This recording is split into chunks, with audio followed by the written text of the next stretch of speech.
you can't fit your business on one page, it's too complicated. In this video, I'm going to share a tool called the Business Model Canvas. I'm going to break down all 9 building blocks and give a specific example. By the way, my name's Nick, I'm a business coach, and I was lucky enough to work with the inventor of the Business Model Canvas, Osterwalder, for 3 years, and I've helped thousands of teams apply it to their companies. Okay, so what are the 9 building blocks on the Business Model Canvas? The first one is customer segments. These are the groups of people or organizations that you're looking to serve. Then we've got the value proposition. This is your offer to those customers. What promise are you making them? Then we have customer relationships. These are the types of relationships that you have with your customers, and it also covers how do you get customers, how do you keep customers, and how do you grow customers.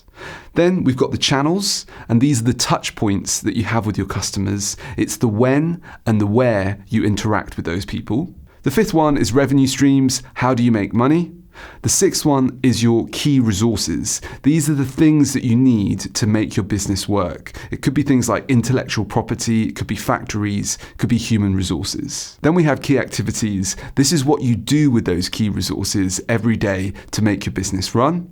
And then you've got key partners. Who helps you make this business possible? All of that comes with a cost, so the final one is cost structure.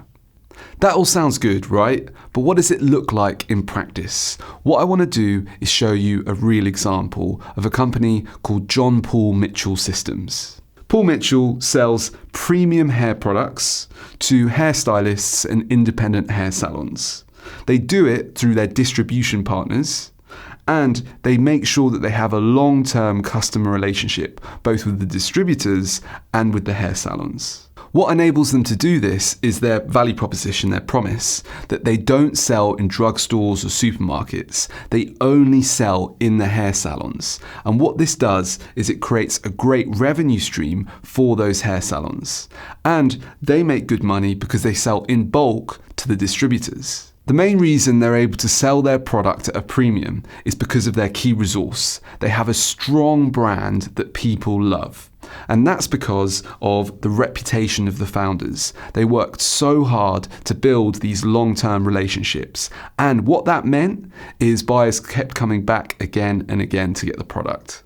And that's why John Paul said, we don't want to be in the selling business, we want to be in the reordering business. That only works because they've worked so hard to build such a great relationship with their customers. Something that they do to be able to maintain that relationship is working on education. They have their schools where they teach new stylists, but they also go out and run conferences to teach people in the industry how to become better hairstylists. And not only that, they help them understand how to run their businesses more effectively as well. Something that's really interesting about this business model is they don't have that many assets in-house. A lot of what they do has been outsourced to partners, like manufacturing, a lot of their research and development, and also the distributors that they work with to be able to get their products to market. That means that they can really focus on building the brand and marketing. The big costs here are the product costs that go to the manufacturers and the branding costs around all those conferences and marketing campaigns that they run. Another thing that you need to factor into the costs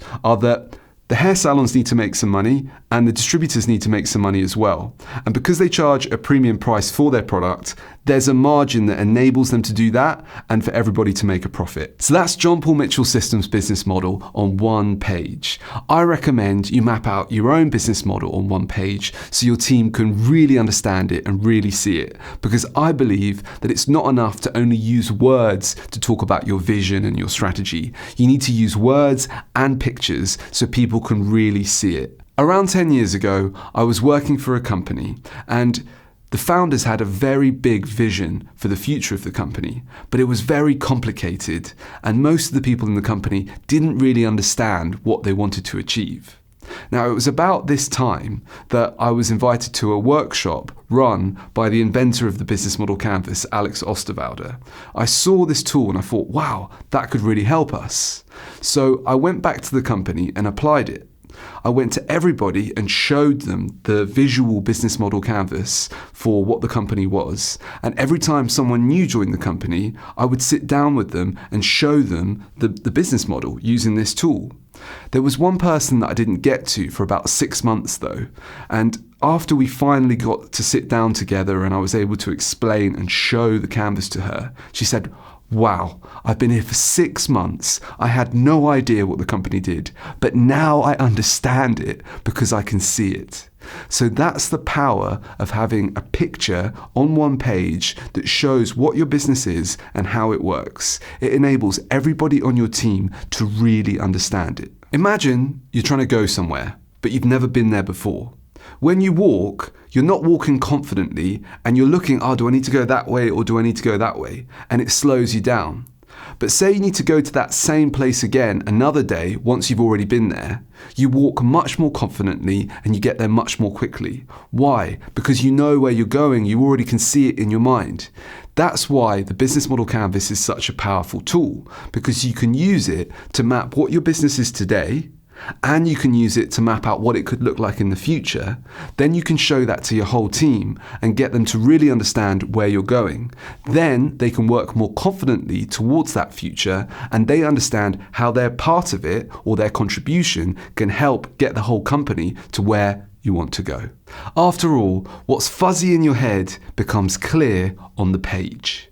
So I hope you found this video useful. If you did, give it a like, subscribe, and I also recommend that you watch this video here next for more examples of visual business models. I look forward to seeing you in the next video. See ya.